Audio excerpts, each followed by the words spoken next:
आज की रात इसरो का कोई वैज्ञानिक नहीं सोएगा। वो पल आ ही गया जिसका हम पिछले 4 साल से इंतजार कर रहे थे। आज के नए डिजिटल इंडिया में पूरा देश, चाहे शहरी लोग हो या ग्रामीण, चंद्रयान 3 की लाइव लैंडिंग देखेंगे और एक नया रिकॉर्ड बनेगा। वैज्ञानिकों का हौसला बढ़ाने के लिए पीएम मोदी भी रहेंगे मौजूद। लेकिन सवाल वही कि क्या इस बार चांद को फतेह कर पाएगा चंद्रयान? दोस्तों, 23 दिन के लंबे इंतजार के बाद आखिरकार वो पल अब बस आने ही वाला है जब हमारा चंद्रयान 3 चांद की सतह पर सुरक्षित लैंड करेगा। पूरा देश घड़ी की तरफ टकटकी लगाए उस पल के आने का बेसब्री से इंतजार कर रहा है। उधर चांद पर खोज के लिए रूस को लूना सुरिंज के 1, 2 नहीं 3 बल्कि 24 लूना स्पेसक्राफ्ट लॉन्च करने का अनुभव था।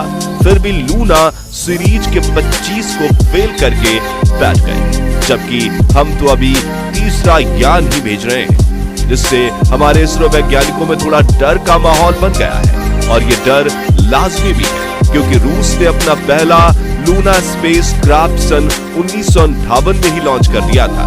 उस जमाने में भारत तो आजाद ही हुआ था बस।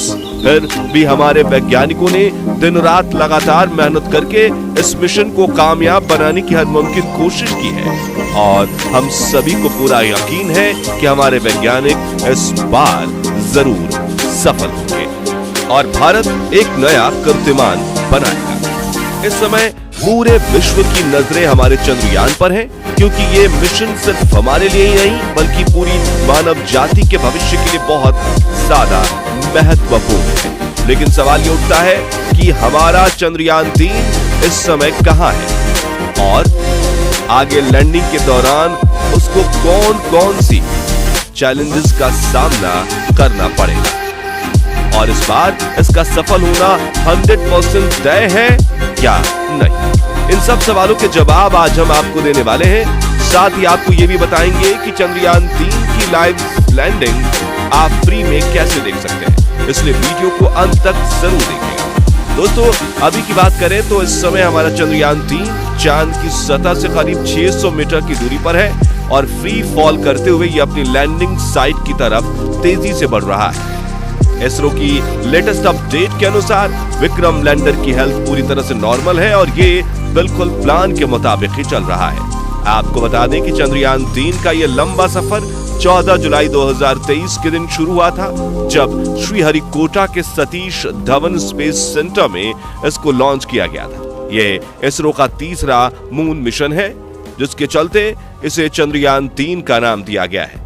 इससे पहले चंद्रयान 2 को 2019 में लॉन्च किया गया था, लेकिन तब हमारा विक्रम लैंडर चांद की सतह पर सॉफ्ट लैंडिंग नहीं कर पाया था। उससे भी पहले साल 2008 में चंद्रयान 1 लॉन्च किया गया और वो पूरी तरह सफल भी रहा। उसी सफलता को दोहराने के लिए एक बार फिर से हमारे चंद्रयान ने चांद पर अपनी दस्तक दी है और अब ये चांद को अपनी मुट्ठी में करने यानी चांद पर सॉफ्ट लैंडिंग करने के करीब है। साथ ही इस बार इसका सफल होना भी पहले से ही तय माना जा रहा है।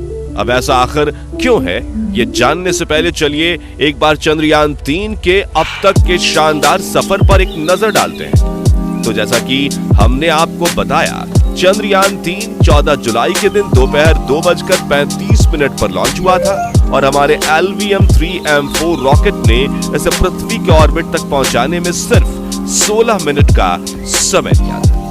इसके बाद चंद्रयान ने पृथ्वी के 5 ऑर्बिट पूरे किए, जिससे इसे करीब 17 दिन का समय लगा।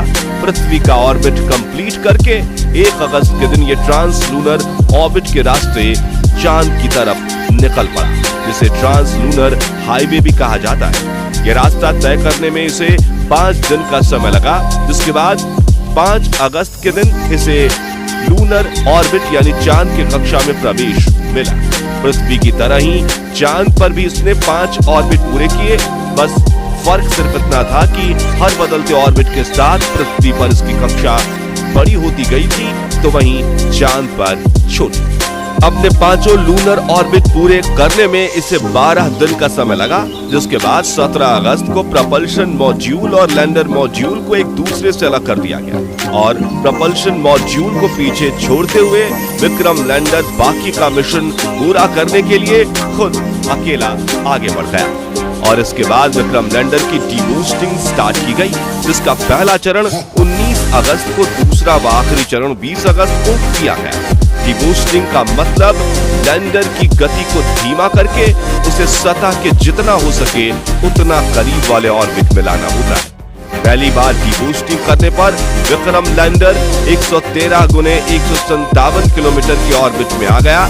वहीं दूसरी ओर आखिरी डीबूस्टिंग करके इसे 25 गुने 134 किलोमीटर की ऑर्बिट में डाल दिया गया और यहीं से इस मिशन का आखिरी पड़ाव स्टार्ट हुआ। दरअसल इस ऑर्बिट में आने के बाद सबसे पहले हमारे विक्रम लैंडर ने अपनी लैंडिंग साइट को खोजा, जहां इसरो ने इसको लैंड कराने का प्लान किया और उसके बाद फ्री फॉल करते हुए ये चांद की सतह की तरफ बढ़ने लगा।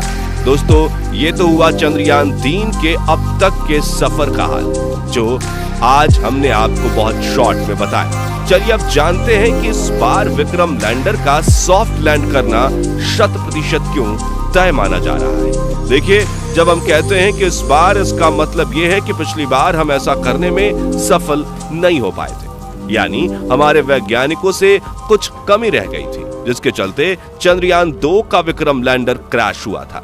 मगर इस बार वैज्ञानिकों ने न सिर्फ अपनी उन गलतियों को सुधारा है, बल्कि चंद्रयान 3 के विक्रम लैंडर को पहले से कहीं ज्यादा